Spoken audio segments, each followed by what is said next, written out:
Kad je Muhammed a.s. bio na Miradžu, on je, između ostalog, a mnogo šta je vidio čovjeka koji, kad se okrene desno, vidi veliku, ogromnu skupinu ljudi i od radosti se nasmije.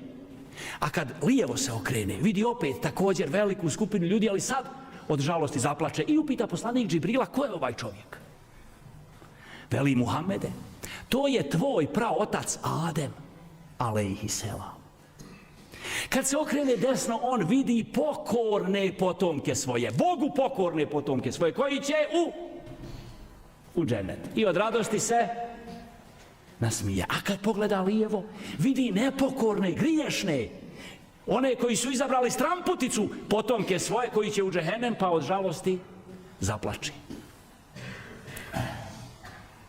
Između Adema, alejhiselama, i Muhameda, sallallahu alejhi ve sellem, bilo je mnogo poslanika. Bog uzvišeni kaže, o nekima sam vam od njih kazivao, a o nekima nisam. Mnogo više je, braćo i sestre, onih o kojima mi ne znamo ništa, jel tako? U Mektebu djeca uče da je Bog u Kur'anu spomenuo koliko poslanika? 20? 25? Sasvim malo, vrlo malo mi znamo o poslanicima. Jer poslanik Muhammed a.s. veli da ih je bilo 124.000. A sigurno je, veli kulli qaumin had, svaki narod je imao poslanika.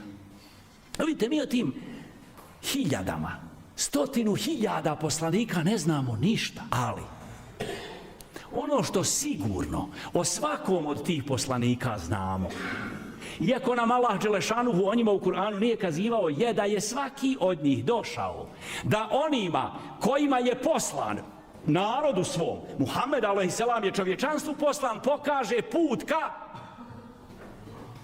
ka dženetu. Svi poslanici su došli sa jednom jasnom zadaćom, da pokažu ljudima put ka dženetu. Muhammed a.s. se od svih tih poslanika razlikuje po mnogo čemu, a ja ću sada naglasiti dvije. On je za razliku od svih prethodnih poslanika poslan kome? Cijelom čovječanstvu. Muhammed a.s. nije poslan narodu nekom, nego je poslan narodima svim. Njegova misija nije ni vremenom ni prostorom ograničena.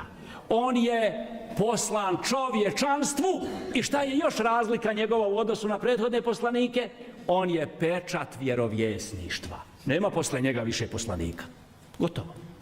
Dakle, braćo i sestre, ovdje je važno naglasiti da Allah dželešanuhu nikad više neće čovjeku ništa govoriti.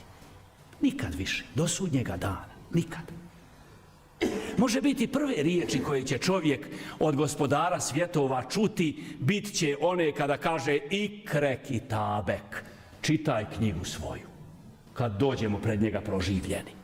Dakle, što je Allah dželešanuhu imao reći čovječanstvu, čovjeku? To je rekao posljednjem Božijem poslaniku i on je, sallallahu alejhi ve sellem, to prenio